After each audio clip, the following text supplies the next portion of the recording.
Bueno, pues buenas tardes, comunidad de agroecología de la Universidad Autónoma de Chapingo.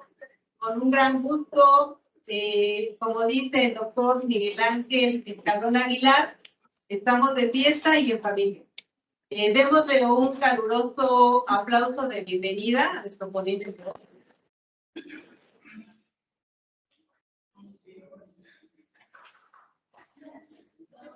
Pues es un agradecimiento tremendo, Miguel, que estés acá con nosotros, porque pues hoy en día representas dentro del gobierno federal a el representante más importante de la agroecología.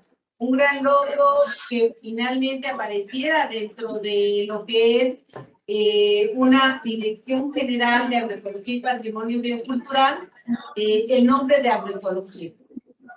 Entonces, es bien importante y que estés tú a cargo de esta área. Hay también una agroecóloga dentro de la Dirección de Agroecología, la doctora Coral Rojas Serrano, que pues también nos da mucho gusto, ¿no? Que es una de nuestras egresadas esté representada en esta área. Voy a leer muy brevemente una semblanza de Miguel Escalón Aguilar, que no necesita muchas presentaciones porque es mundialmente conocido. Él es de formación biólogo, pero después estudió una maestría y un doctorado justamente, diríamos, de la escuela de nuestro querido ya difunto Eduardo Sevilla Guzmán. Él es profesor también en la Universidad Veracruzana y impulsor tremendo. Si googleamos, ¿verdad? En las redes sociales lo vamos a encontrar, impulsando muchos procesos desde redes alternativas de mercado, desde la agricultura urbana, ¿verdad? Y de muchas alternativas de lo que son estas agroecologías, justamente el tema de las transiciones necesarias para la agroecología. Él, como ha señalado, ha tenido la oportunidad, ¿verdad?, de poder estar participando en distintos eventos y a la vez que estudió en España, bueno, hoy ha sido parte de ese claustro de profesores internacionales que allá en Europa son muy reconocidos porque mucho de la agroecología que se enseña por aquellas tierras tiene sus raíces en México y en los países de América Latina, paradójicamente. Entonces, hoy en día, él nos va a compartir estos retos de las transiciones agroecológicas y seguramente podrá ubicar, dice en una de sus semblanzas que podrán encontrar en internet. Dice, hoy mi trabajo se enfoca justo a fortalecer procesos de articulación entre productores y consumidores a través de la producción local de alimentos de forma agroecológica, tanto en el medio rural, urbano y periurbano. Muchísimas gracias por aceptar esta conferencia y adelante te escuchamos. Pues muchas gracias primero por la invitación. Pues, me parece que es muy bonito estar aquí en Chapingo, en agroecología bien y bonito, así que espero que cumpla las expectativas. Y pues la idea es hacer una serie de reflexiones en torno a esto, de lo que llamamos transiciones agroecológicas. Y hay otro concepto importante de escalamiento de la agroecología. Estábamos viendo hace un momento en un comité tutorial de doctorado este tema de cuándo empieza la agroecología en México y cuándo empezamos a hablar de agroecología. Pues no es tan antiguo, aunque estos procesos de construcción de conocimiento desde la agroecología en nuestro país casi viene desde esta interacción naturaleza-humanidad, cuando empieza la domesticación de plantas, cuando se establece en nuestro mundo este cuidado de plantas. Pero bueno, es un orgullo estar aquí, agradezco mucho la invitación y me voy bien rápido porque tengo que siempre es un gusto estar y esperamos que podamos interaccionar con ustedes para poder ir construyendo algunas ideas que me parecen. Celebrar que haya jóvenes que estén apostándole al tema de estudiar agroecología. Celebrar que haya mujeres que le apuesten a este tema de estudiar la agroecología. y celebrar que por fortuna Chapingo cada día cambia para abrir estos espacios, y, porque al interior incluso de Chapingo es una lucha histórica, de la propia agroecología sea reconocida, porque aún no se acaba de entender que hay una crisis importante. Entonces de eso voy a hablar. Y esta crisis, hoy ni siquiera les tengo que contar. Cada día, si abrimos los medios, se ve que de aquí no estamos abanicando, se ve que se rompieron récords históricos en las temperaturas más altas. Estos récords históricos de temperaturas más altas nos hablan de algo que le llamamos cambio climático, y el cambio climático tiene que ver con una forma de estar en el planeta. Y esta forma de estar en el planeta tiene que ver, inclusive, con mi forma de vivir en el planeta. Si yo agarro y genero un residuo, estoy contribuyendo a este calentamiento global. Si yo compro alimentos que viajaron grandes distancias y no reflexiono en ello, estoy contribuyendo a este calentamiento global. Y ustedes me dirán lo que quieran, pero hoy las temperaturas están altas, eso no lo podemos negar, y no llueve. Hoy tenemos que hacer agricultura, hoy tenemos que producir alimentos en este escenario. Y un elemento importante es la creatividad. No es pensar en cómo traer agua de lejos, sino cómo hacer agricultura en la ausencia. Bueno, y me regreso. Y este mapa es el reporte del 31 de marzo de la Conagua sobre el monitor de sequía. Nos habla mucho sobre estos puntos calientes, secos del país, y que nos van a marcar como estos horizontes. Nada más vean de dónde son, y vean cómo está la sequía, hablen a sus casas y vean. ¿Por qué es este calentamiento? ¿Por qué es que se da esto? Porque hay un modelo de producción que apuesta a la mercantilización de la comida y no a satisfacer el sagrado proceso de comer rico. Entonces hemos privilegiado con un concepto que se llaman ventajas comparativas el producir cosas que nos den dinero y no producir cosas que nos hagan felices cuando comemos. Porque acabamos comiendo otras cosas. Entonces, todos queremos comer carne todos los días, porque pensamos que el día que no comemos carne, no nos hemos nutrido de manera adecuada. Y nos olvidamos que en nuestras comunidades, muchas comunidades, el tema de la carne era un tema hasta de festejo. Los guajolotes, los cochinitos se mataban cuando había fiesta o cuando había difunto, pero no era de todos los días. La gente no se le quitaban los dientes, vivía mucho tiempo, era feliz con muchos de los elementos que estaban ahí cultivando. Pero hoy, si no comemos carne, y a veces se nos olvida o no queremos ver que esta carne se produce de esta manera. ¿Sí? ¿Por qué? Porque al final la economía, los mercados están favoreciendo un modelo económico. Y este modelo económico, hoy leía hace unos días el periódico y decía, México líder en exportación de alimentos. ¿Qué alimentos? ¿Cómo se producen estos alimentos? ¿A quién van estos alimentos? ¿Y qué implicaciones tienen estos alimentos? No lo vemos. La que sigue, por favor. Y a veces nos tienen que reclamar la gente, por ejemplo, en San Quintín, los jornaleros agrícolas, porque viven en condiciones muy precarias. Familias completas migran de un lugar a otro para ir a estas regiones de monocultivos expuestas, por ejemplo, a los agrotóxicos, o expuestas a vejaciones y condiciones de vida que no son dignas. Entonces, un modelo económico está apostando a implantarnos un modelo de consumo en el cual pensamos que es la buena onda. Pero al final de cuentas, lo que estamos generando es una crisis planetaria que se refleja en el calentamiento global. Y entonces, nosotros, aquí no le gusta la cosa. Decía una señora alguna vez, es que a mí me puedes decir lo que quieras, pero no me quites la coca porque es como mi medicina. Pues sí, estás jodida. No te lo puedo decir de otra manera. Chiapas es el estado que más refresco consume en este país. 263 litros al año por persona. Y esto se llama aculturización. Es increíble cómo un modelo, cómo una industria es capaz de penetrar tanto que en los altares de muertos hoy está la Coca-Cola. Y eso se llama aculturización. Estamos perdiendo irremediablemente nuestra cultura porque la modernidad nos dice que hay que olvidar nuestra historia, esta historia cultural importante, para homogenizarnos todos en formas de consumo. Al final somos maquinitas de consumir y no nos damos cuenta. Estamos reproduciendo este modelo de manera total. ¿Qué consecuencias tiene este modelo?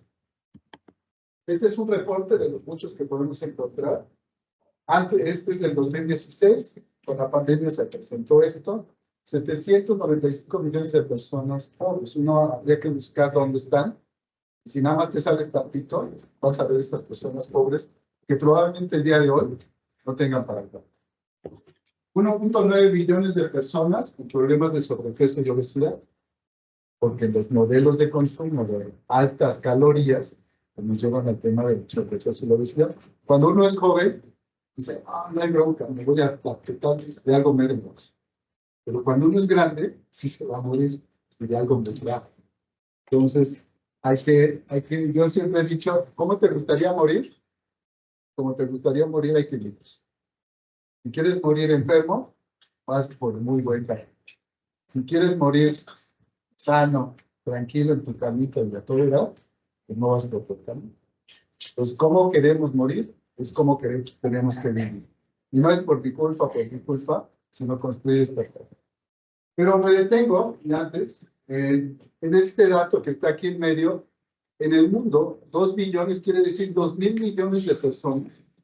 2.000 millones de personas. Una cuarta parte de la población del mundo tiene deficiencias de micronutrientes. La pregunta sería, ¿qué son los micronutrientes y qué efecto tienen en la salud de las personas? ¿Alguien me puede decir qué son? Que va a haber un montón de gente. ¿Qué son los micronutrientes? ¿Alguien me puede decir? Alce la mano. No se peleen. Alce la mano. ¿Nadie? ¿Micro qué es? Nutrientes. No es que sean poquitos nutrientes, sino que son elementos que necesitamos en proteínas calidad. ¿Y para qué nos sirven? Por ejemplo, pues para crecer bien, o para que nuestra cabecita, nuestro cerebrito, crezca de manera adecuada. No es que seamos tontos porque así nací, sino es porque hay una deficiencia importante de micronutrientes y que afecta la capacidad cognitiva. ¿Y por qué es que tenemos a nivel mundial una deficiencia de micronutrientes? Porque hemos acabado con un elemento bien importante que es el suelo. Los modelos convencionales de producción lo que están haciendo es eliminar la parte viva de los suelos y desmineralizar una parte importante de los suelos. Entonces, aunque coma lechugas, los suelos están deficitarios de nutrientes, aunque me eches a lechuga, si no me va, está deficitario de nutrientes. Porque el modelo de producción está agotando los suelos. Entonces, lo que tenemos que hacer es cambiar esta visión. Por fortuna, hoy se habla de fábricas y todas estas cosas, por fortuna, pero no es suficiente. Aquí un poquito más. Pero ahí va. Entonces, la que sigue, por favor.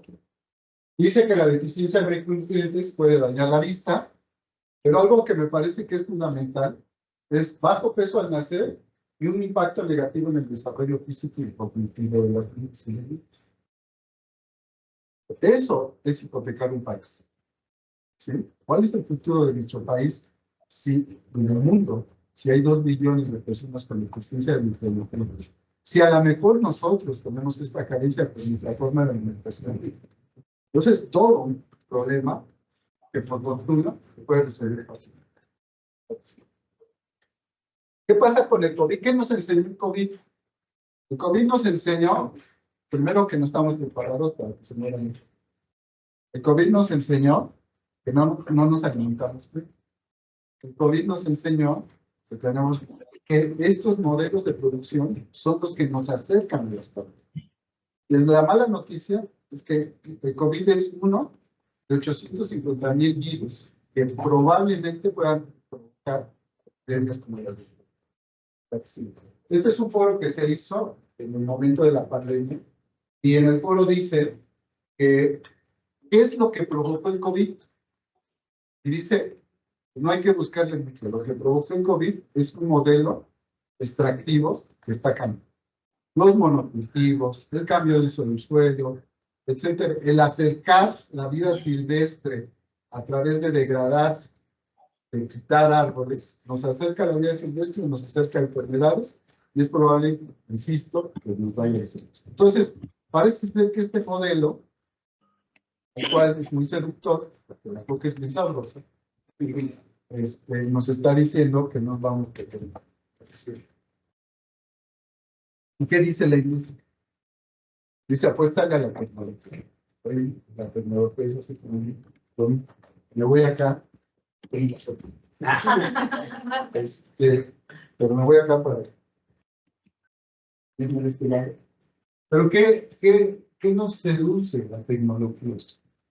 Y pareciera ser, y es tan seductor, que es suficiente, por ejemplo, la hidroponía, es suficiente tener un edificio que produzca más lechugas de 1 hectárea, en 1 metro cuadrado alto, así, y es bien seductor. Es bien seductor el uso de los drones, oye, sí, para todo. Es bien seductor el uso de la percepción remota. Y ahí estamos cayendo en esta trampa de pensar que la tecnología es la solución a esta problemática. Y nuevamente estamos deshumanizando las alternativas a esta problemática. Entonces, tenemos que imaginar que no caer en estas trampas de la tecnología como la solución única, porque además estas propuestas, ¿quién las hace? El uso de la tecnología. Estas propuestas las hace la gran industria petrolera, los grandes capitales, la segunda revolución verde se habla hoy, y son la gente que está gobernando el mundo. Entonces, son seducciones bien gobernantes.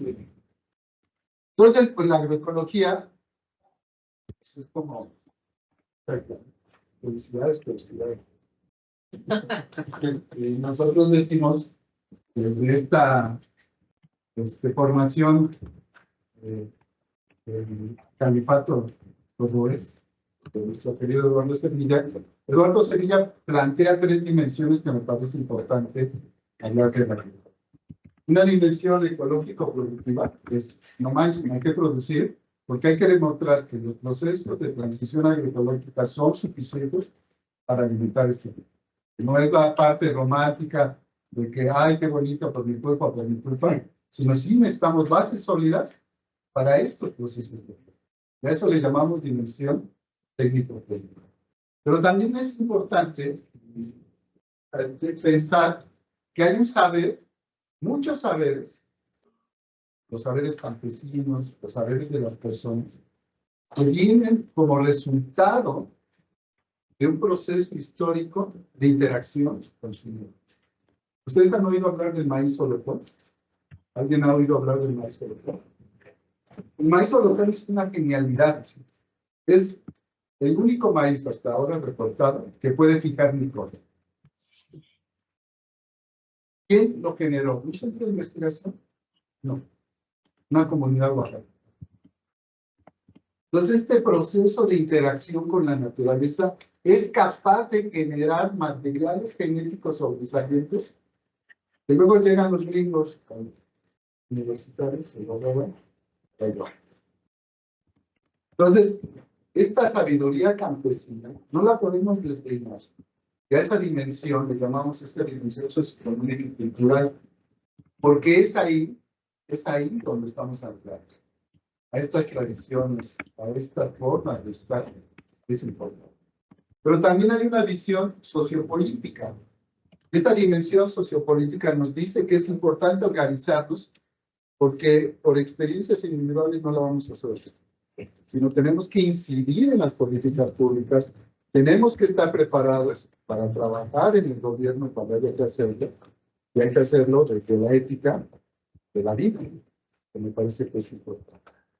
Hoy se habla de que es una ciencia, una práctica de un movimiento, pero entonces no pensemos, y aquí se reitera mucho, que la agroecología es solo producir sin química. La agroecología es mucho más, pues. Entonces, cuando hablamos de agroecología, hablamos de ciencia, práctica y movimiento, de la ecología de los sistemas alimentarios, entender las relaciones, del proceso transdisciplinario, participativo y orientado a la acción. No tiene caso que esté en un laboratorio si no estoy interactuando con la gente para co-construir este conocimiento. Esta visión de la soberanía alimentaria. Y hoy hablamos de masificación, escalamiento. Es importante una experiencia, es importante. ¿Es suficiente? ¿Cómo le hacemos para que esto se escale? Para que todo pueda estar. Sí. Entonces, el escalamiento nos dice que es un reto de llegar cada vez más a vez más familias que se ha adoptado por más personas. De ahí Laura me puede un poco de eso. Es un reto, porque estos retos tienen que ver con que cada persona es diferente. Cada persona tiene aspiraciones distintas y cada persona piensa en el dinero. Dice, si no tengo dinero en mi bolsa, que usted me diga que voy a contaminar el mundo, voy a contaminar el mundo, porque quiero mandar a mi hijo a la universidad. Entonces, desde esa perspectiva, cuando hablamos de ampliar esta noción de la ecología, hay muchos conceptos, clasificaciones, parámetros, etcétera, etcétera, es todo eso lo que tenemos que trabajar desde las dimensiones que yo les decía antes. ¿A qué sirve? Víctor Toledo me parece que plantea un elemento muy importante como un proceso de acción. Y él plantea como 3 dimensiones cuando habla de micropolítica doméstica. Y dice, pues vamos, como dice Lupita D'Alessio, hoy voy a cambiar. Entonces, si he decidido que hoy voy a cambiar, ¿en dónde empiezo a cambiar? Esa sería una invitación, y desde nuestros casos. Y simplemente hay que abrirle a la cena. Esto es verano, macho. Le están echando su cuerpecito. O se van a una taquería. ¿Qué le están echando su cuerpecito? Pero porque es bien padre. Es bien bonito, pues entrarle a las porquerías. Las galletas son seductoras, el cigarro es seductor, todo es bien seductor porque está hecho para eso. Está hecho para que nos cree adicción. ¿Sí? Entonces dice, a ver, y yo siempre digo que esto es como los alcohólicos anónimos. Sí, por mi culpa, por mi culpa. No. Solo por hoy, ¿qué puedo cambiar en mi forma de estar, de consumir, sin que en ello me vaya la toxina? Entonces Víctor nos dice, pues empecemos en casa. Empecemos en casa y a lo mejor hoy decido que voy a, en vez de comprar esta cosa que viene en un paquete, voy a comprar esta cosa que viene en granito. Y en eso no me afectó mi vida y sigo siendo feliz. Pero mañana a lo mejor voy a hacer otra cosa, mañana a lo mejor voy a hacer otra cosa, y de repente nos damos cuenta que hemos cambiado. Pero dice Víctor, no es suficiente con esto. Lo que tengo que hacer es articularme y hacer la organización social. Es entre compas del mismo piso, entre compas de roomies, entre compañeros del grupo, entre poder, en fin, podemos organizarnos y hacer compras colectivas y ver si hay posibilidad de hacerlo localmente. Entonces dice, empecémonos a organizar con esta base social, como en redes, etcétera, etcétera.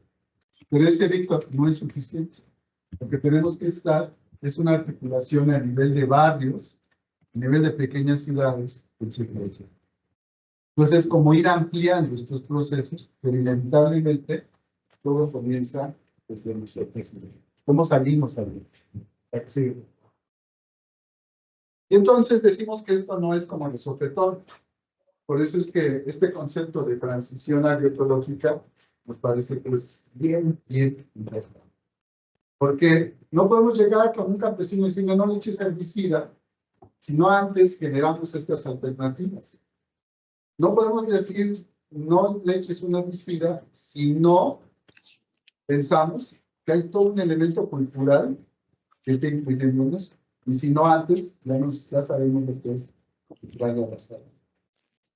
Y si no sabemos lo que es entrar a la sala, es muy fácil decirle muchísimo herbicida. Entonces, por eso es que tenemos que hablar de transiciones. Y dice Ticonet, que es una figura que me parece que es muy interesante. Dice, tenemos que pasar de estos sistemas actuales a estos paisajes agroecológicos en sistema vegetal. No es la parcela, es el terreno. Son estos paisajes que tenemos que hacer. Y para llegar a ello, dice, primero tenemos que, un poco inspirado en Gliessman, o mucho inspirado en Gliessman, dice, pues pasemos a la ecoeficiencia. Es todo lo que le pongo, verdaderamente vale la pena ponérselo. O puedo empezar a bajarle a esto que le estoy poniendo. Y luego dice, pues vamos a la sustitución de insumos. Y ahí marca, dice, quizás es la etapa de transición más crítica, porque, cómo cuesta trabajo. Porque estamos tan arraigados. Y hace rato decíamos, hoy se habla de glifosato, pero el glifosato hasta chances sea lo de menos. Porque hay otros insecticidas que matan más peor. Y eso sí está documentado que matan y matan gato. Entonces el glifosato se convierte hoy en una bandera política muy importante porque nos permite reivindicar nuestro derecho humano, que está en el artículo 4 de la Constitución, a una vida sana. Pero nuestro compromiso como técnicos, como ecólogos, es generar estas alternativas para la sustitución. Dice, si ya lo hicimos en la sustitución de insumos, entremos al rediseño de las parcelas, del sistema productivo. ¿Cómo lo puedo ir rediseñando? Y entonces esto es bien importante porque ahí es en donde estoy usando la ciencia. Es entender al agroecosistema y las relaciones que existen en el agroecosistema para hacer estos cambios positivos. Está chido. Que lo dice.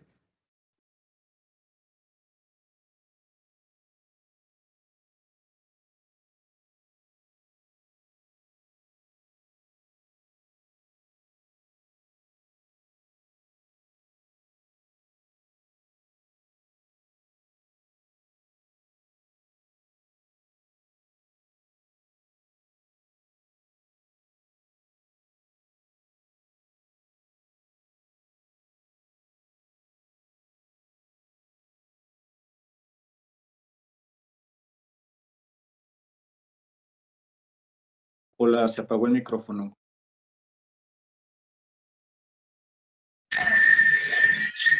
Se fue el audio para los que estamos en línea.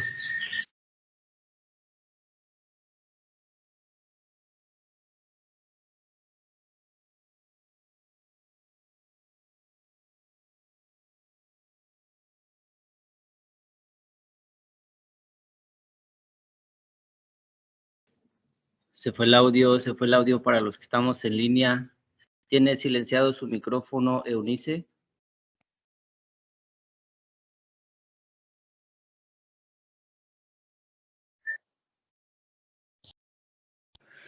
Audio y video.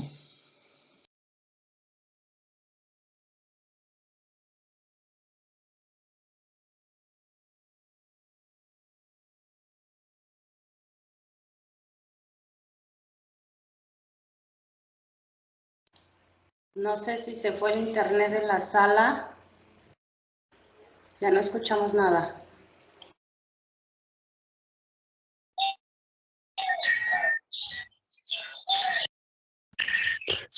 Sí, ya no se escucha, solo la pantalla que comparte, esa sí va cambiando.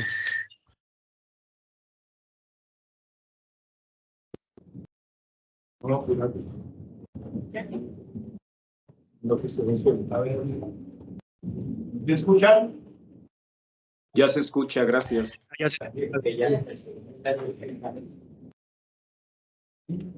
Bueno, entonces, Sigo gritando. No, ya. No, no.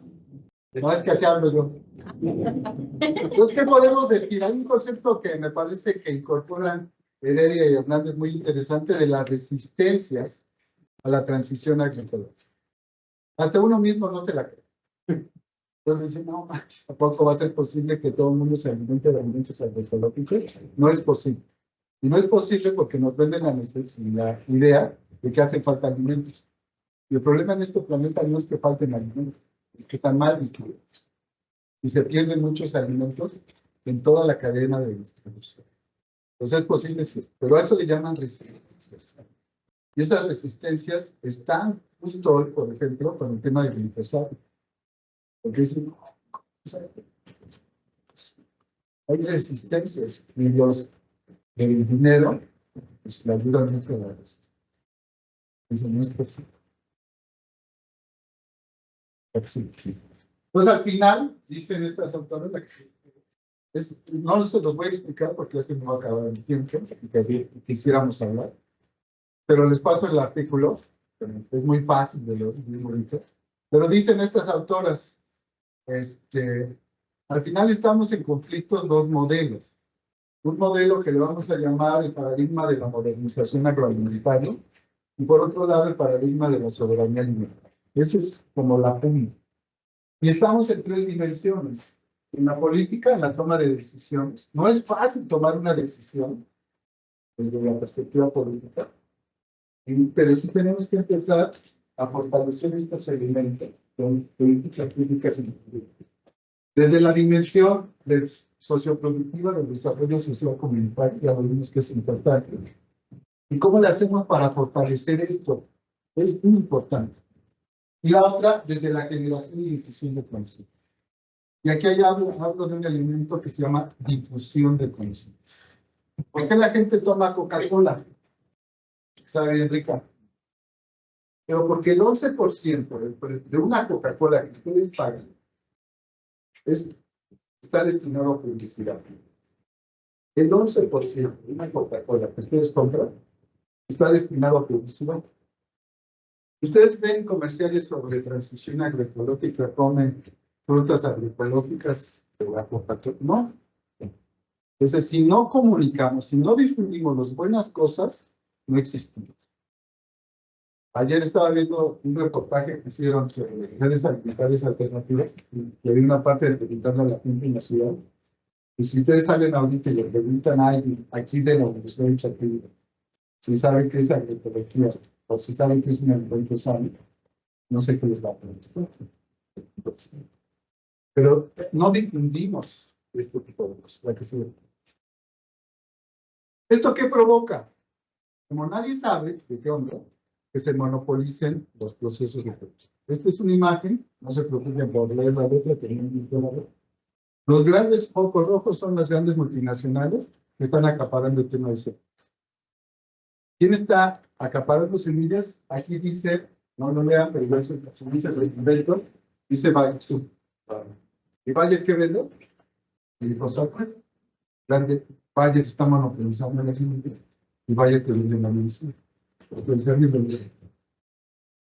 Entonces, este monopolio está incidiendo en las políticas públicas de los países. Por ejemplo, la UPOP. ¿Qué es la UPOP? La UPOP es la Unión Internacional para la Protección de Variedades Vegetales. Entonces, la UPOP, tenemos dos versiones importantes. La de 1978 es un acta que firman los países y la otra es la del 91. En el 78 se promovía y se permitía el cambio, el intercambio de semillas. En la versión del 91 no se permite el intercambio de semillas y si tú no registras tus semillas, alguien puede registrarlas a tu nombre y esa persona tiene algo que se llama derechos de obtentor. Y con los derechos de obtentor, él puede cobrar regalías y meterte a la cárcel aún teniendo tus propios derechos. México, ¿en dónde está? En la 78 y en el 90. Por fortuna estamos en el 78. Pero ¿qué quiso? Como digan muchos presidentes, ¿qué quisieron hacer los neoliberales?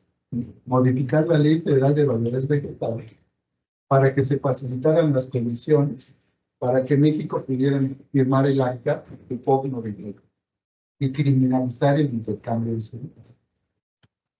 Entonces, hay una presión global de los grandes capitales para pues, apropiarse de todo. Por eso es importante que no se cierre el país, al menos no es en este país. ¿Sí? Y por eso es importante que esa lucha sea firmada. Y esa lucha, y muchas más luchas. Jóvenes, ustedes no son técnicos, ustedes son transformadores sociales. Esta visión política la debemos de cultivar todos los días. Qué bueno que haya carteles reivindicativos de ser mujer, pero también debe haber carteles de reivindicar de otra forma de vida es posible.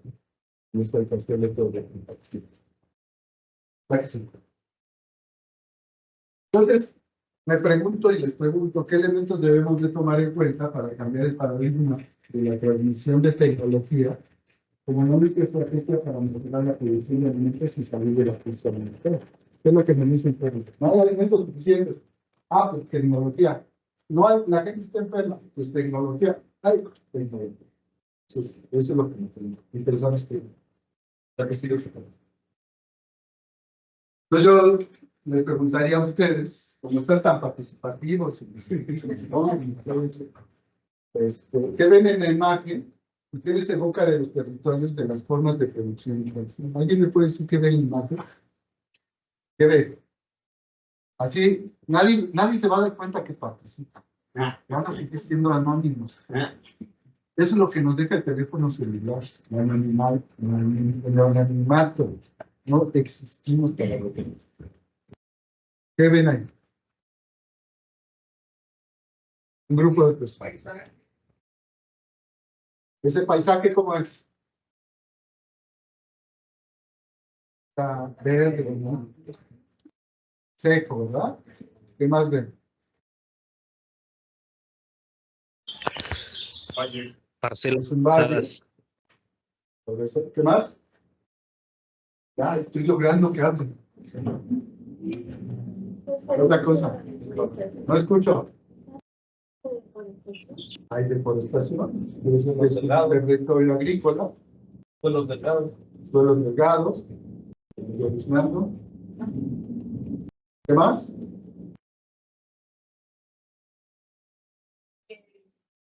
¿La gente está paradita o está en un círculo? ¿Se ve como un círculo? Entonces quiere decir que están hablando. Están dialogando, a lo mejor sobre su territorio. ¿Verdad? Mi suelo es muy pobre. Creo que le llaman el perdigano.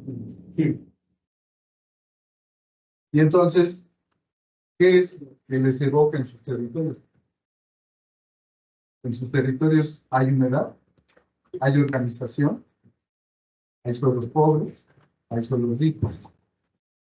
Entonces, cuando nosotros llegamos a un territorio, esta noción de hacer comunidad, de hablar y dialogar, el su conocimiento es muy importante. No lo podemos hacer, a veces la soberbia nos presiona y nos dice, yo no sé todo, no sé nada. Tú tienes que hacer esto, tú tienes que hacer esto, se tiene que organizar y tiene que hacer. A ver, espérame, ¿cuál es la percepción de la gente? ¿De qué sirve? Entonces diría el subcomandante Marcos que no existe utopía sin piel, sin tierra y sin identidad. Es algo que no se nos debe olvidar. Al final, los territorios, las personas que habitan estos territorios, tienen esta historia, tienen estos anhelos y tienen esta necesidad. El hacerlo, el trabajarlo, el cómo construirlo con la gente es muy importante. Para seguir. Y entonces, para mí un elemento importante es el derecho humano a la vida. Todas las personas en este país, simplemente por estar en este país, tienen el derecho a una alimentación accesible, de calidad y respetando su cultura. Es lo que dice el artículo 4 de la Constitución. Entonces, después de toda esta cantidad de quejas, ya casi era todo en charla, ¿cómo qué podemos pensar para construir otro sistema? Sí. Un elemento que me parece importante es reubicarnos en el tema de los bienes comunes. ¿Qué son los bienes comunes? El agua es un bien común. No tendríamos que comprar agua embotellada. Podría ser. Las semillas son un bien común. Por eso hay que privilegiar el intercambio. La tierra, la cultura. Estos elementos son bienes comunes. Y si no reivindicamos que son bienes comunes, se convierten en mercancías. Y si se convierten en mercancías, entramos al sistema que nos está dando. Entonces, este principio de los bienes comunes me parece que es importante, porque es la base de la construcción de los sistemas resilientes, de los agroecosistemas resilientes. Pensarnos como bienes comunes. Si yo traigo una semilla y te la doy, este es un bien común. Si yo te la vendo, estoy mercantilizando. Entonces, el conocimiento es un bien común. Para que siga quitando. Entonces, tenemos que cambiar de paradigma. Y no es fácil, no es fácil, no es fácil, porque es muy sobre todo fácil. Y tenemos que reivindicar nuestra cultura, chavos y chavas. No hay que negar nuestra origen. Hay que más bien reivindicarla. ¿Sí? Todos los días. ¿Sí? No importa de dónde sea, soy de ahí. Mi familia, mi abuela, aún mantiene recetas que vale la pena conservar. Siempre que tenga. Hay que conservar eso. Porque esa cultura es la que nos ancla. Es la que nos da la posibilidad de resistir frente a estos embates del capitalismo. Entonces tenemos que hacerlo sí o sí. Y por ejemplo, y no voy a, me voy rápido, hay esta resolución. Esta resolución es una declaración de las Naciones Unidas sobre los derechos de los campesinos y otras personas que trabajan en las zonas rurales. Yo se los encargo que se lo lean. No sé si los profes lo ven, sus clases, pero es un documento histórico, es bien bonito. Ahí, vean. Aquí sigue. ¿Qué ven ahí? La respuesta más obvia es no. Yo diría, veo comida, veo pintura. Aquí sigue cortado. ¿Qué ven ahí? ¿Hay alguien de Oaxaca acá? ¿Qué son esos? Presente. Totopos. Totopos ismeños. Pero vean cómo los hacen. ¿Alguien había visto cómo hacen los totopos? Esto son brasas. Es como una gran olla de barro. Lo que hacen las señoras es aventarlo. No les quiero contar cómo acaban. Imagínense el calor. Lo avientan y se pega. Y cuando se cuece, ya se despega. Ya se va. Sí. Es bien sabroso. Pero para hacer estos totopos se necesita un maíz especial. Se necesita un montón de conocimientos para saber en qué momento quitarlo. Y se necesita un conocimiento para saber cómo te lo vas a comer. Entonces, eso se llama cultura. Y a eso le llamamos patrimonio cultural. Visto el patrimonio como una herencia.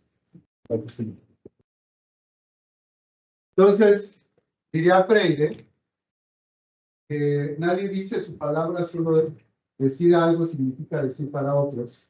Por eso la verdadera educación es el diálogo y no puede darse en el vacío, sino en situaciones concretas de orden social, económico y político. ¿Sí? Eso es lo que dice Paulo Freire. Me parece que eso es importante. La que sigue, por favor. La que sigue, eso es lo que dice. La que sigue, por favor. La que sigue.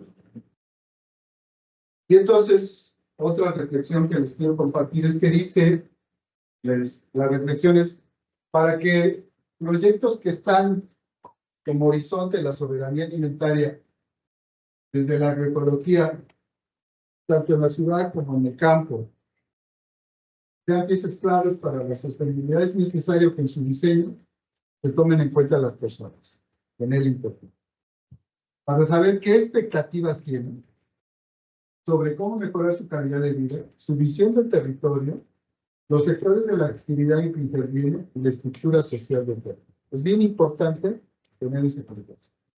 ¿Vale? Entonces, si no, estará muy bonito nuestro bocash. Habrá sido una piedra. No sé qué. Que al final la gente hasta lo va a decir. Entonces, hablamos de la construcción de sistemas agroalimentarios sustentables, de esta agricultura para la vida, para el buen vivir. Esa es la propuesta que hay que construir un territorio. Y diría yo, siempre digo, mejor puntitos que son. Ahora hagamos comunidad, hagamos los puntos, vamos a ver. Y estos son mis puntos de partida, no quiere decir que sea la dieta del planeta, es sobre lo que yo trabajo y lo que he estado contribuyendo a construir con el proyecto.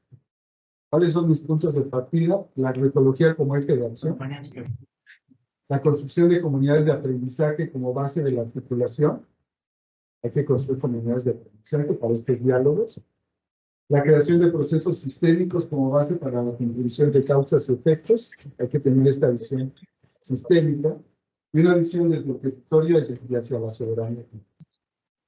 Entonces, por eso, yo normalmente vivo.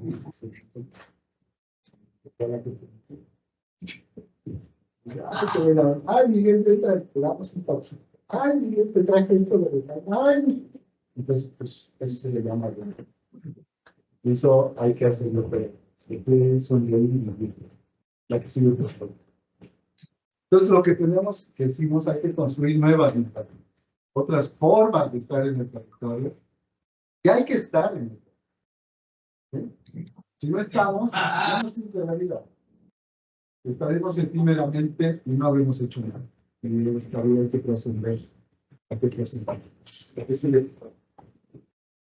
¿Con quién?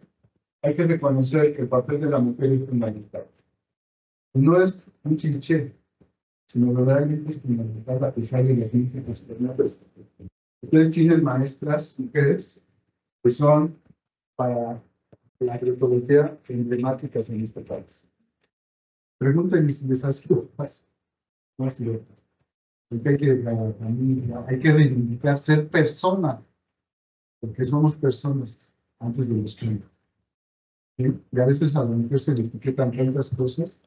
Entonces, la palabra, la sabiduría de las mujeres es importante. Y pues aquí una expresión, ser mujer en el campo, que tiene que ver con la diversidad. En la región de Papantla hay unas parcelas que les llaman parcelas de asadón. Entonces, los papantlecos tienen la milpa, cultivar de maíz, le echan herbicida, pero la señora le dice al señor, oye, límpiate una parcelita, un pedazo de traspatio con asadón, porque ahí voy a cultivar la parcela familiar. ¿Y qué hay en esa parcela familiar? Porque será mujer. ¿Sí? ¿Y en quién cultiva esta parcela familiar? Es la mujer. Entonces la mujer está vinculada con los cuidados, con la diversidad, con el conocimiento. Eso es importante. Pero hoy la mujer, por fortuna, también reivindica su participación activa en este proceso. ¿Para qué sirve? Y entonces tenemos que entrar a otros procesos como el mejoramiento participativo, como el mapeo participativo para esta visión del territorio, como nuevas metodologías que están ligadas, ¿sí? Bueno, les voy a contar en 10 minutos. Ya, adiós, ya se acabó. Un poco esta visión desde la ciudad, que es un área que, como yo soy urbanista y vivo en la ciudad, salgo a la agroecología urbana. ¿Qué pasa hoy con la gente? Toda la gente quiere vivir en las ciudades. Se estima que en el último censo de población, México, cerca del 70%, entre el 68% viven en ciudades de más de 10,000 habitantes. Entonces, estamos hablando de que hoy las ciudades, hay más ciudades, la gente quiere vivir en las ciudades, y el campo, por desgracia, se está abandonando. Este es un dato sobre, estas son megalópolis, y estas son ciudades de menos de 20 millones de habitantes. La mayor cantidad de personas en América Latina viven en ciudades que llamamos interurbanas. Ciudades que 500, 1 millón para abajo. Entonces, si yo quiero trabajar en la ciudad, tengo que pensar en qué tipo de ciudad. En la Ciudad de México, sí, hay gente que probablemente nazca aquí y nunca vaya allá. Es muy bueno. Pero las ciudades medias nos dan esta oportunidad que sí. Y este es Jalapa, donde yo vivo normalmente. Los invito a ir a Jalapa. Se lo paso bien. Que tome bien.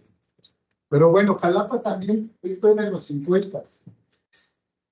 Y todo esto es en el 2010. ¿Y hacia dónde creció Jalapa? Hacia donde pudo crecer, que son las condiciones menos productivas, que demandan muchos nutrientes. Pues la gente que vive por acá vive en dormitorios ciudades. Nada más llega a dormir. Todos se van a Jalapa y nada más llegan a dormir. Sí. Y entonces, ¿esto qué implica? Por un lado, que le demos en la torre los recursos, sin multiplicadores. Por otro lado, que contaminemos los recursos. Y por otro lado, que vivamos en condiciones de alto riesgo. Hay gente que llega ahí y no sabe cuando crezca el río si se va a llevar a su casa. Entonces la gente vive en condiciones climáticas. Y por otro lado, estamos en una paradoja. Jalapa es una de las ciudades donde más llueve y hoy estamos en Torreón de agua. Y se ve, por ejemplo, este es Jalapa, la ciudad centro, y es la zona más sensible a la carencia de agua. Pues tenemos mucha agua, porque llueve mucho, pero tenemos poca agua. Como decían la semana pasada, que los pandeos están tan fuertes que te van a dar agua una vez cada 10 días o cada 2 semanas. Jalapa, pandeo, está cambiando.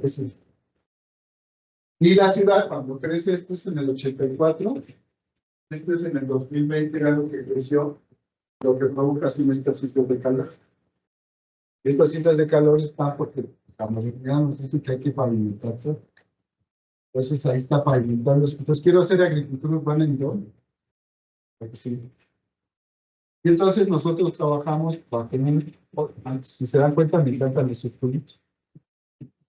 Entonces, Orellana habla de las comunidades de aprendizaje y práctica. Las comunidades de aprendizaje y práctica dicen que hay que construir conocimiento. Lo primero es comunidades de aprendizaje, después comunidad educativa, y andan algo que es maravilloso, sociedad educativa.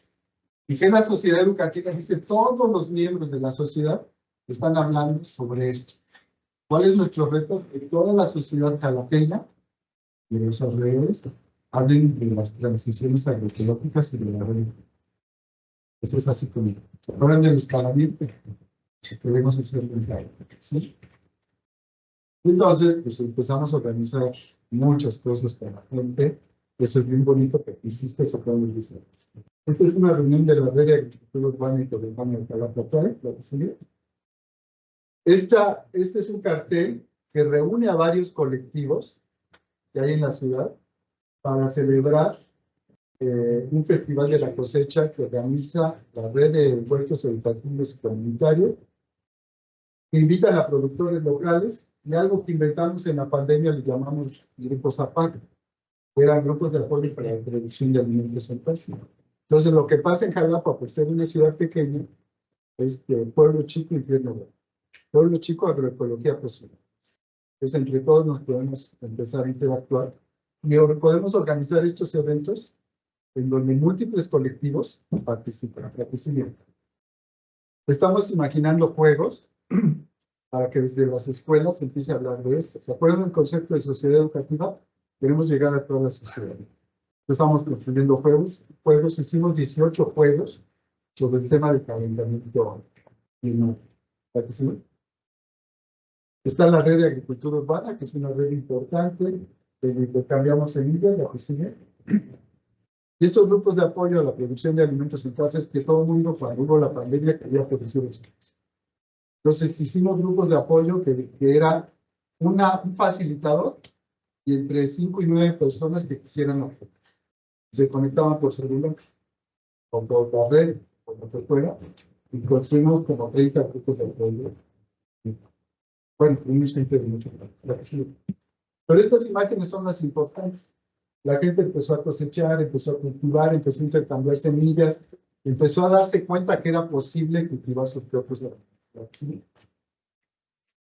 Hicimos un proyecto con ONU Medio Ambiente para huertos escolares y trabajamos en 10 escuelas y 4 de estas eran centros de atención. Niños con discapacidades. Y aprendimos de los niños de discapacidades que su realidad es distinta, pero tienen una sabiduría. Pues trabajar con niños es la meta. Y entonces aprendimos esto. ¿Y cómo diseñas un huerto para niños que están en silla de ruedas? ¿Cómo diseñas un espacio productivo para niños que tienen miedo a tocar la tierra? Por estas discapacidades. Entonces aprendimos mucho y ahí estamos. Y lo más bonito es formar estos facilitadores.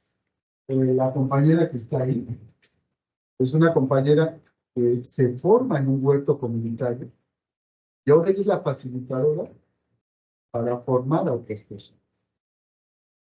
Pero no solo es eso, sino se dio cuenta que era mujer y que podía reivindicar sus derechos y su vida en la casa también, a partir de este empoderamiento que tuvo a partir de estas experiencias. Entonces es posible cambiar, es posible. Sí. Estamos articulando con otro proyecto ¿sí? ¿Cómo es la producción local? ¿Cómo favorecemos esta producción local, por ejemplo, para que no se desbarren los cerros? ¿Cómo nos articulamos con grupos de consumo? ¿Cómo construimos esta articulación en grupos de consumo? En Jalapa hay muchos grupos de consumo por parte, ¿no? Y no es una competencia, es una complementariedad. Sí. Organizamos la Feria de la Milpa, un medio rural, para que la gente de su ciudad vaya en la pachanga, pero en la pachanga la hacemos reflexionar. ¿Sí? Recuperamos este sentido de la cultura artística, que nos parece bien importante. Entonces, pues es una cuestión festiva. Se está recuperando esta música tradicional. ¿Sí? Bueno, ¿qué les dice esa imagen? Si no es gozo pleno, de reivindicar una Este mapeo participativo nos ha permitido empezar a ver dónde tenemos que trabajar, cómo fortalecerlo, ¿sí? Y creamos la plataforma metropolitana de formación en agroecología. Nuestra apuesta de la plataforma metropolitana de formación en agroecología es este escalamiento de la agroecología en una región determinada. Es esta sociedad educativa la que se lo queremos. Entonces, nace en el 2019, es muy reciente, estamos ahí, un montón de colectivos, la que sigue. ¿Y quiénes somos la plataforma? Pues todos los colectivos que están ahí en Jalapa. ¿Qué es lo que decimos? Si tú haces un taller, si tú haces un taller, si tú haces un taller, simplemente entendimos que todos hacemos muchos talleres, entonces ampliamos la posibilidad de que mucha gente acceda a estos talleres. A lo mejor a veces andas buscando un taller para cultivo de hongos y te vas hasta allá y a lo mejor aquí hay alguien que está dando ese taller. Pero la plataforma es como su papel, comunicar todos los procesos de formación. ¿Sí? ¿Qué estrategias de acción y aprendizaje colectivo se pueden generar desde la plataforma? Es algo que estamos ahí construyendo. Lo que sigue. Hicimos un ejercicio de línea de tiempo que no se lo puede explicar, pero fue muy interesante, porque algo que aprendimos es que muchos de los grupos vienen de defensa de territorio. Y una vez que logran estos objetivos, inventan hacer estas iniciativas de producción, de consumo. Entonces, hay como le llamamos propedéutico, de la defensa del territorio, para que establezca estas iniciativas. ¿Sí? ¿Sí?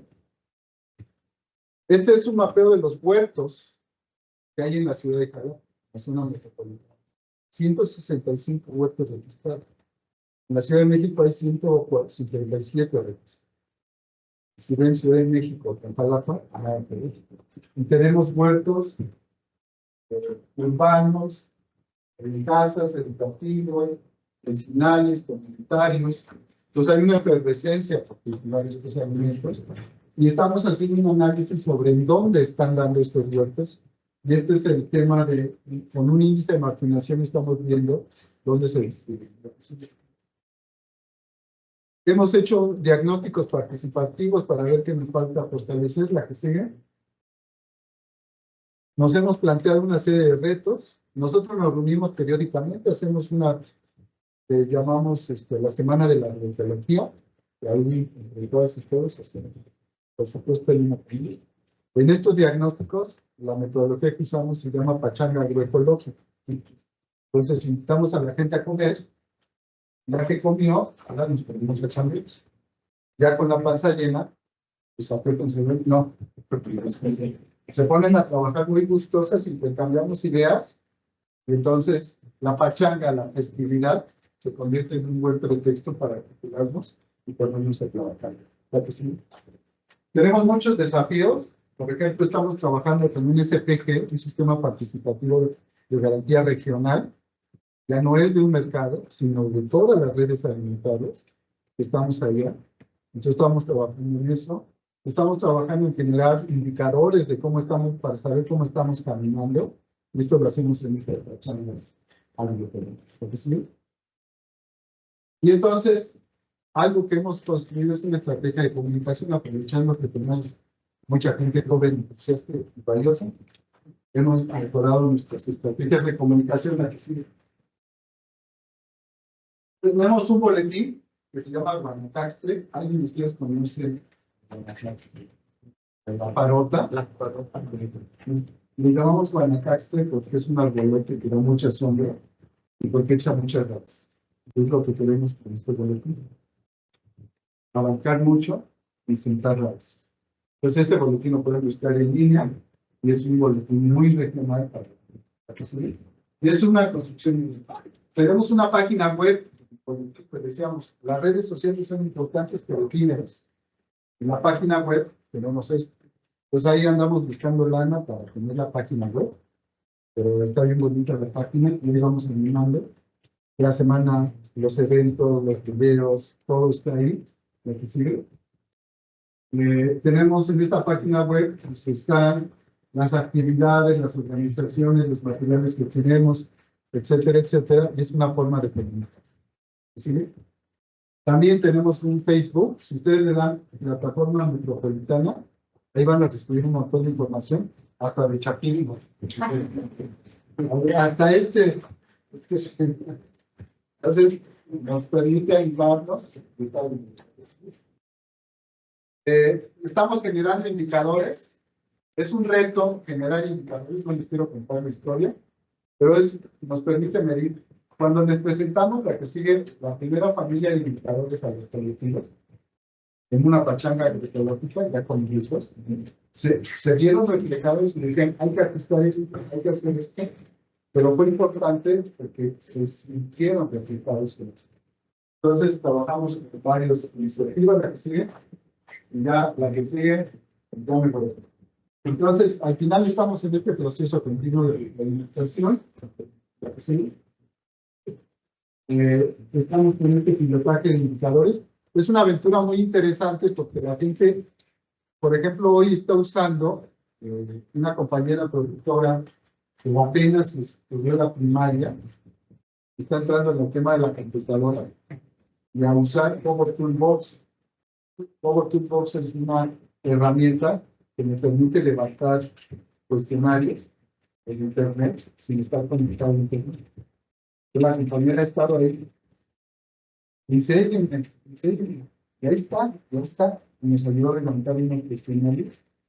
Ahí está. ¿Quieres estudiar agricultura? Sí. Bueno, quiero terminar. Discúlpenme que me cuelguen, porque yo estoy viendo lejos. Ya están cansados. Espero que los que estaban dormidos ya se hayan despertado, ya se van a comer. Las personas lo fundamental, y no en un sentido etnocéntrico, sino tenemos que humanizarnos. Tenemos que apagar el celular un ratito y rehumanizarnos y vernos a la cara. El impulso de la recuperación de dinámicas socioculturales centradas en la cooperación social es bien importante. La articulación de todos los actores involucrados en el sistema alimentario para sumar esfuerzos y hacer alianzas y promover procesos paulatinos y articulados hacia esta transición. ¿Es posible? Es posible. En Jalapa lo estamos haciendo, sí. Lo estamos disfrutando bastante. Y comemos rico. Muchas gracias.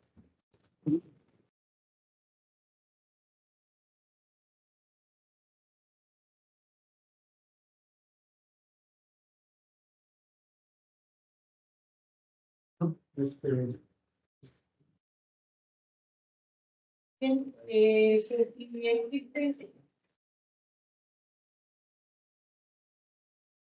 Bien, pues es momento de poder escuchar sus preguntas, comentarios. Aprovechen esta gran oportunidad que está el doctor Miguel Ángel Escalona Aguilar con nosotros. Todo esto que nos presentó, ¿no? Es un proceso de acompañamiento de años. Ahí vimos de los 80 hasta hoy en día.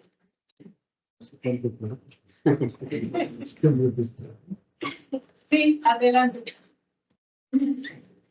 A pesar del esfuerzo que presenta el compañero, en estos 10 años de sequía casi que no de todo el mundo, se ve que no, ni siquiera nos asomamos a todo. ¿Sabes? Felicidades Ni siquiera nos asomamos acá. al problema que está a nivel mundial. O sea, ni siquiera nos asomamos. O sea, porque la sequía, o sea, los árboles de Chile hasta Canadá están secando. Los árboles. Porque no hay el manto freático. O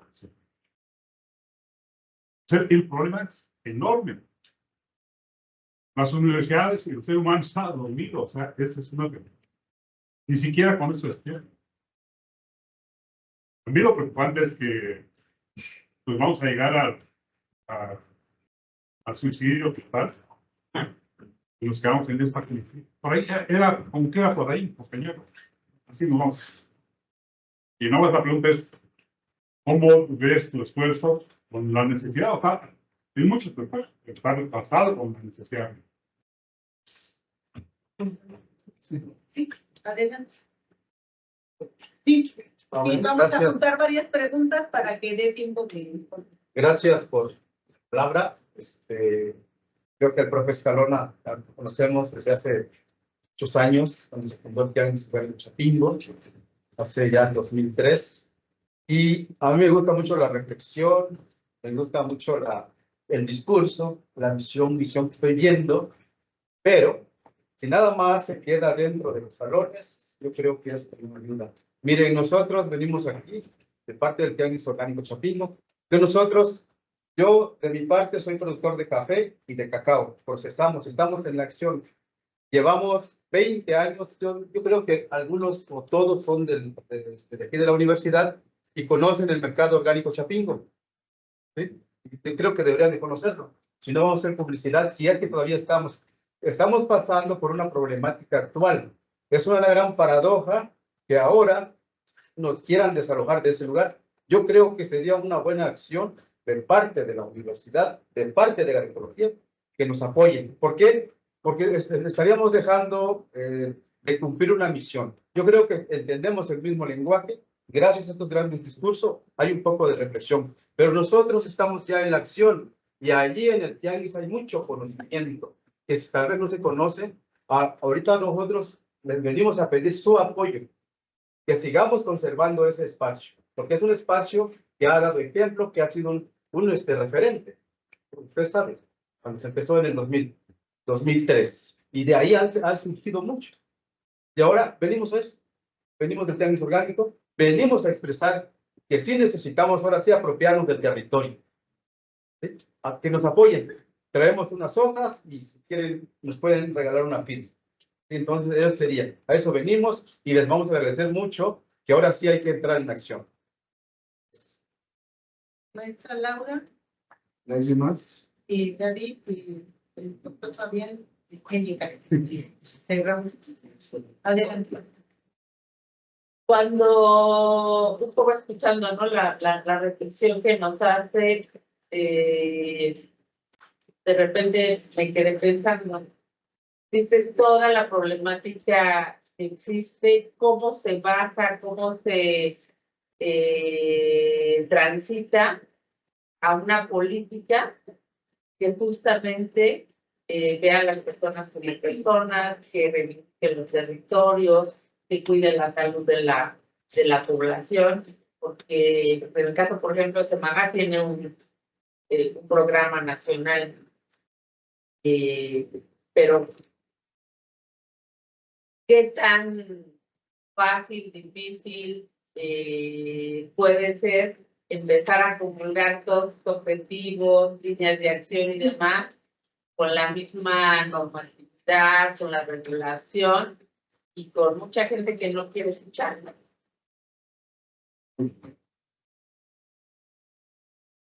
Si quieren contesto rápido esto. Sí. Yo hace como 15 años, en la Universidad del Trabajo, dije, vamos a abrir un centro de producción de alimentos de secano. Y se abrieron de mí porque decían en el trópico, hablando de secano. Bueno, 15 años para ver qué estábamos en esta necesidad. Yo lo que decía, porque una propiedad que tiene la facultad tiene riego, decían, no hay que hacer agricultura de riego, hay que hacer agricultura de secano. Porque es evidente que se anticipaba esto, pero pues nunca supimos que se iba a alcanzar. Hoy nos quejamos mucho. El reto es hacerlo.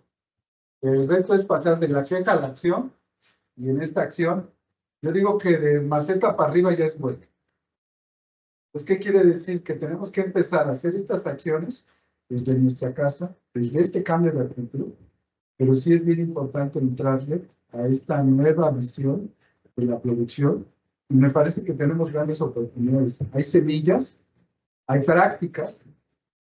Nosotros estamos trabajando en Oaxaca con unos compañeros con una egresada de 12 egresadas de y una estrategia que usamos puede ser zanjas y borros para la conservación del agua. En este lugar secos. Hay elementos tecnológicos para hacerlo tradicionales, hay elementos tecnológicos. Cuando pusimos a la gente a hacer la zanja, me enojaron. Estábamos nosotros. Cuando echamos agua, sembramos las plantas y vieron la respuesta, pues sí tenemos. Tenemos que pensar en cómo cultivar nuestra agua. Y eso es el punto importante. Creo que hay grandes posibilidades para esto. El tianguis orgánico de Chapingo es emblemático en el país, nace en el 2003, y nace gracias a una iniciativa que le antecedía sobre grupos de consumo que había aquí en Chapingo. De repente se llenaban cajas de café, todo el espectro de cosas. Y dicen, bueno, pues ya están, la gente está tan comprometida, pues vamos a hacer un tenis. Y eso fue una iniciativa de todo con la rectora Rita Schwentesis, Laura, maestra Laura, que estaba muy metida en ese entonces con el tema de la seguridad. Empezaron a reflexionar y por fortuna, de manera casi casual, en el 2003 nacen tres iniciativas, Chapingo, Jalapa y Oaxaca. En el 2004 formamos la red de tianguis y mercados orgánicos. En el 2005, 2006, se pudo meter en la ley de producción orgánica, que es una certificación orgánica. Se reivindicó la red incluyó. Son 2003, 2024, son 21 años de esta lucha constante. Todos sus sesiones.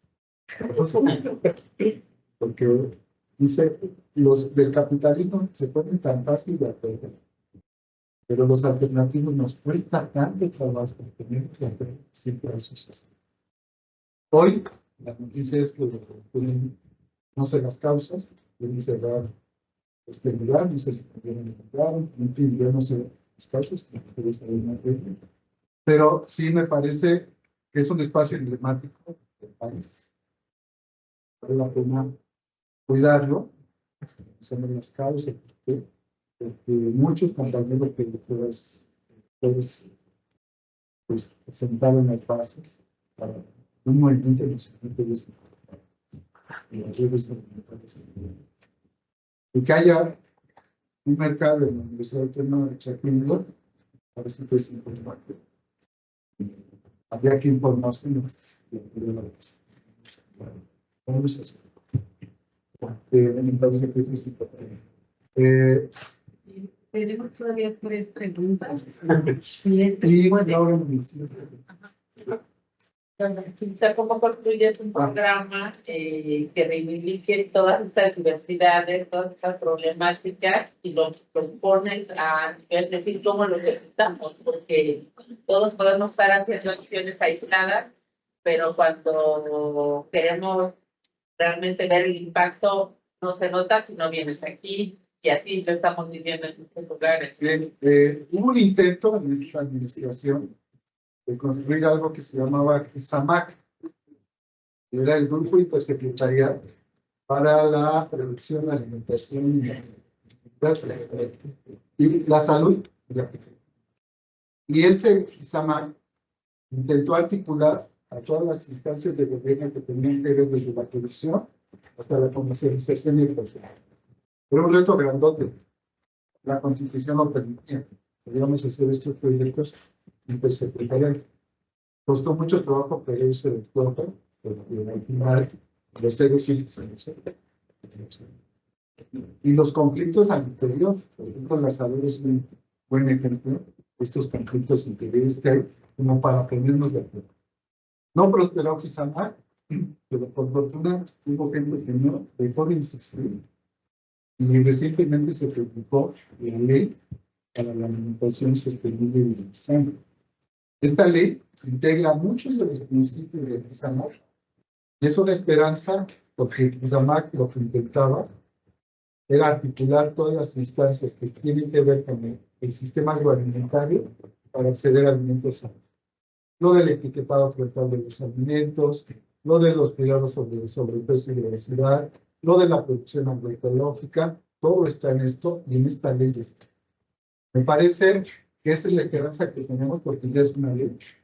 Entonces, independientemente de que esté, esa ley se tiene que hacer cumplir porque operativiza este decreto sobre la alimentación. Es una esperanza. Y esa es una de las tareas que tenemos cuando se está en el gobierno. Porque puedes impulsar programas, pero si no los institucionalizas a partir de leyes o normas o estos criterios, serán bonitas anécdotas. Esa es la lucha. Pero para hacer esto, tiene que haber muchos consensos, muchos convencimientos. Por ejemplo, nosotros logramos hace poco hacer un tianguis en la Cámara de Diputados. Y decía, como para qué tianguis en la Cámara de Diputados. Pues para acercarte a la diputada y el diputado y decirle, mire, hagamos políticas así. Entonces, es esta seducción, porque en la militancia puedes meter madres, puedes salir a la calle, pero ya en el gobierno lo que tienes que hacer es seducir. ¿Y cómo seduces? Con información en las bases técnicas. Para decirlo, ¿qué es lo que esto apuesta? Apuesta a esto, a esto, a esto, a esto, a esto. Entonces, para nosotros era simbólico hacer un tianguis en la Cámara de Diputados y lo tuvimos que hacer. Entonces, por ahí es que hay que irse moviendo. ¿Es suficiente? Porque la estructura es muy difícil, pero si vamos sumando estos esfuerzos, por ejemplo, dentro de la Senaduría está la compañera Angelita San Vicente, que le toca el tema de los secretarios. Y ahí está todos los días luchando para que haya una ley sobre regulación de plaguicidas. Es un tema muy importante. Sobre la defensa de los maíces, para que no estén los transgénicos y permisos de regulación. Pues es una lucha de todos los días y por eso necesitamos muchos aliados. Las universidades son importantes, las organizaciones de las universidades. Esta política, porque está en el Plan Nacional de Desarrollo, y nos ha permitido, por ejemplo, que haya financiamiento, que haya estas políticas públicas, como se dan de vida con todos los asesores. Eso es importante porque está anclado al documento supremo de este país que se llama Plan Nacional de Desarrollo. Eso nos ha permitido ir visibilizando este proceso de expansión.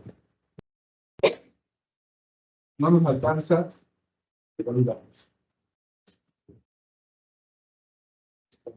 No sigamos nosotros como personas, sino es que las personas son los mismos. Bueno, Ya nos vamos a chocar. ya, exacto. Gracias a la reflexión que nos hizo, pero aquí me surge una duda. Si viaja uno a la región de Jalapa, pues es una ciudad muy importante porque se dan muchos procesos de planteas, porque yo conocí a gente de la política y a otras organizaciones, pero a veces me queda la sensación de que estos esfuerzos se quedan por preliminares, o sea, una centro acá, y a veces no veo dónde se eliminan. Y luego, por ejemplo, aquí en la zona del lago se dio un esfuerzo de lucha por el territorio que me construyera en el puerto y ahorita está mal de la infraestructura central. Y lo que veo es de que no toda la gente tiene la conciencia de la observación y no siempre han visto si están de acuerdo o no con una oficina. Y no todos se incorporan a ella. A veces se dice que la ciencia quiere ser el plan hídrico para la región. No siempre cuenta la gente no sabe cómo hacer el plan hídrico. Entonces, es lo que me llama la atención. Entonces, en el caso muy particular de Jalapa, ¿cómo se le está haciendo para que no se vean como lunares, sino se vean como una red? La plataforma metropolitana de formación agroecológica nos ha permitido articular todas estas iniciativas. Es un trabajo de tocar tierra y de apapachar nuevamente, porque una iniciativa, por ejemplo, está en un medio rural con una escuela de café, otra iniciativa está en la defensa de un río, el río Cedeño, otros están en la defensa del territorio en la montaña. Pues júntalos, hagamos esta aglutinación de buenas ondas. La plataforma nos ha permitido hacer eso. Entonces, por eso es que se entra en nuestra página web, dice quiénes somos, y aparecen todas estas organizaciones. Entonces, estamos en esto de continuar sociedad educativa. Le llamamos plataforma metropolitana de formación, porque nuestro eje es, lo apostamos, de la construcción de comunidades de aprendizaje. La Universidad Veracruzana Intercultural está dando bien bonito. Estamos ahí en esta residencia. Y aquí del lago de Texcoco, no dejen de ir al lago de Texcoco y a la natural, pero son 10,000 hectáreas. Cuando a mí me tocó ir, porque el gobierno está haciendo un proceso de restitución de tierras, se están regresando las tierras que se expropiaron para el aeropuerto.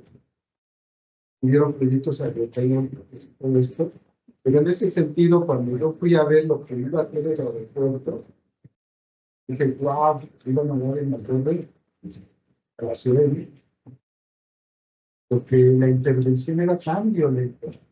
Por ejemplo, hay un lugar que me llaman los 7 ríos, y es los afluentes de 7 ríos llegan aquí, hicieron borros para evitar que esta agua llegara al aeropuerto, sin pensar que se iba a buscar. Entonces, esta recuperación y esta área natural protegida que las leyes dicen que no se ve el cambio. Yo estaba viendo una imagen ahora de 10,000 hectáreas de espacio protegido para recuperar el lago de Texcoco, restitución a campesinos. En este escenario me parece que es mejor.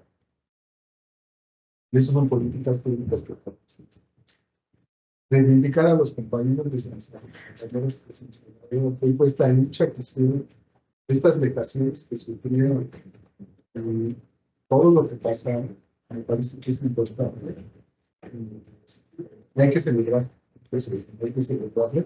Y ustedes también celebran. Trabajar en mi hay que estar ahí. Los retos son libres. Vamos a checar ahí.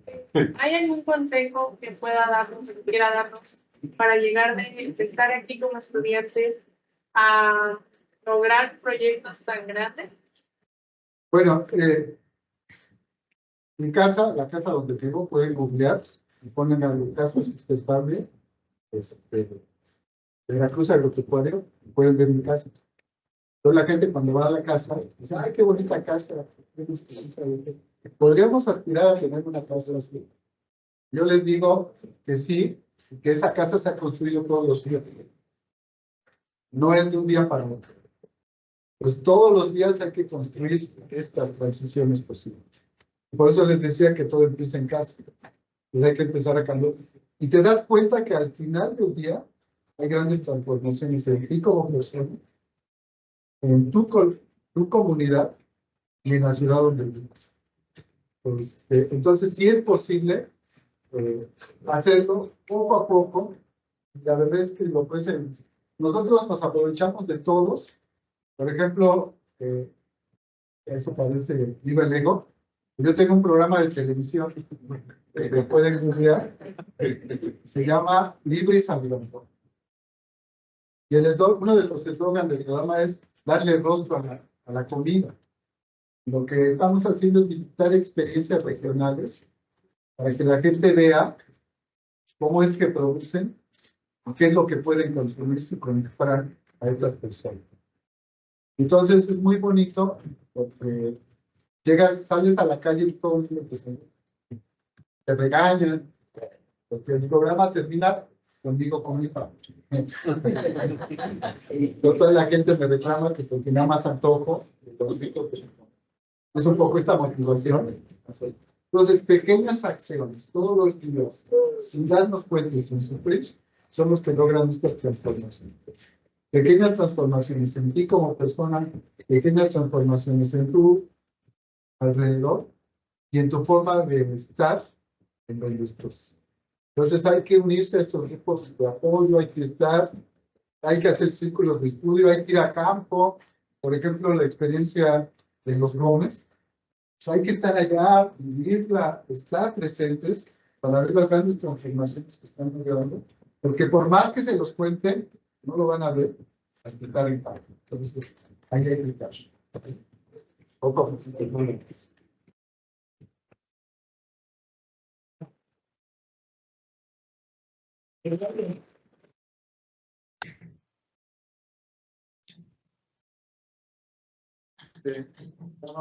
Quería preguntar.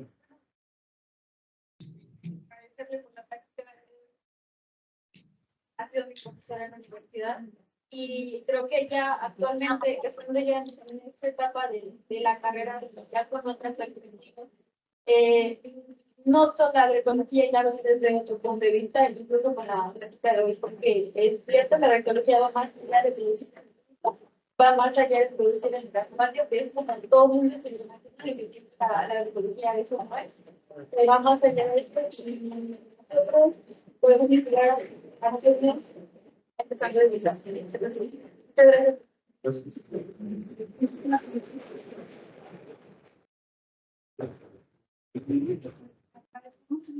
La presencia de Miguel, del doctor Miguel Ángel Escalona Aguilar, por impartir la conferencia magistral Agroecología en las políticas públicas de México, como parte de la Jornada Nacional por la Agroecología, 17 de abril de 2024, que estuvo Estado de México, y lo firma la doctora María de Santiago como directora del NEIS.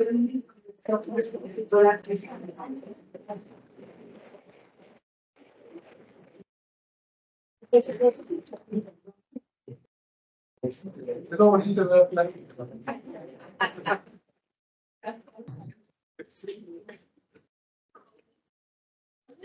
La directora tiene una hija donde sale. Es una entidad notable.